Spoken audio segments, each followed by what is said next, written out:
பிதாசுதன் பரிசுத்தாவின் பெயராலே ஆமேன். மரியே வாழ்க. இன்றைய வார்த்தை: ஆண்டவரே, உம்மை ஏத்தி புகழ்வேன், ஏனெனில் நீர் என்னை கை தூக்கி விட்டீர். என்னை கண்டு என் பகைவர் மகிழ நீர் விடவில்லை. I will extol and praise you, O Lord, for you have lifted me up and have not let my enemies rejoice over me. திருப்பாடல்கள் அதிகாரம் 30 வசனம் 1. வாழ்க்கையின் பாதைகள் முடிந்துவிட்டது என்று நாம் விரத்தியில் நிற்கும் பொழுது உறவுகள், நண்பர்கள் அனைவரும் நம்மை கைவிடுவார்கள். ஆனால் நமக்கு நம் கடவுள் இயேசு கிறிஸ்து எப்பொழுதும் எல்லா சமயங்களிலும் நம்மோடு இருக்கின்றார். அவரை நோக்கி நாம் மன்றாடுவோம். உலகமே நம் வாழ்க்கை முடிந்துவிட்டது என்று நம்மை சொல்லும் பொழுது நம்மை கைதூக்கி வழி நடத்துவார் நம் கடவுள் இயேசு கிறிஸ்து.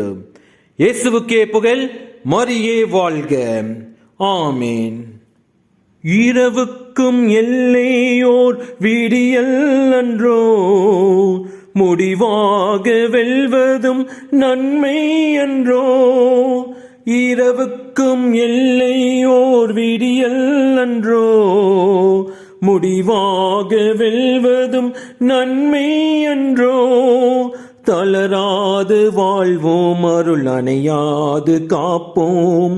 தளராது வாழ்வோம், அருள் அணையாது காப்போம்.